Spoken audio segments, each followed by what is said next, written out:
Well, we're mapping the site with a series of instruments. Some of it is just straight surveying equipment. So for the first time, we're actually coming through here with high-tech surveying gear, very high-precision GPS equipment, and we've mapped all the stones. There are over 1,200 stones. We've mapped every one of them, 2 to 4 points per stone. We're also doing geophysics, so we're interested in what's going on underneath the soil.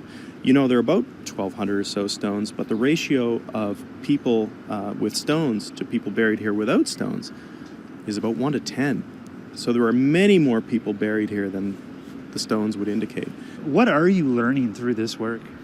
Well, it's fascinating. The number of great historical events that happen here is significant, but what we're seeing is these great historical narratives were experienced at the granular level by people, real people who lived here. And so when you get into those biographies, you get to see how individual lives intertwine with all of these great historical events. Just a moment ago, we were over at one of the stones of a fellow named Moses de la Dernier. He was a Swiss immigrant who came here in the early years of Halifax. Well, he played a role in the deportation of the Acadians in 1755. He was a go-between between the British and the French. He left a legacy of written documents, including some really interesting historical writings about Acadian farming and social life.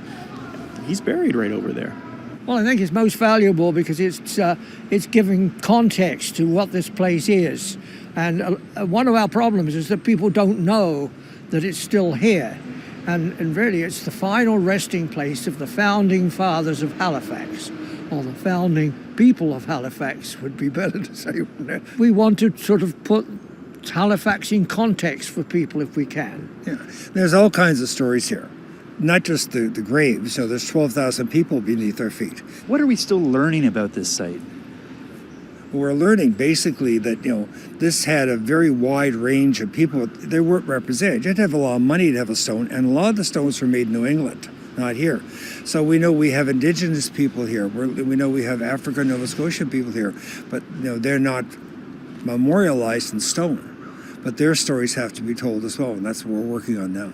It buried some pretty famous people too. General Ross, the guy that burned the White House in the States, is buried here.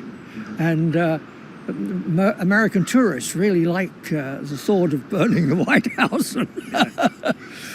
How much is there still to learn about this site, this place? I think we just tapped the surface.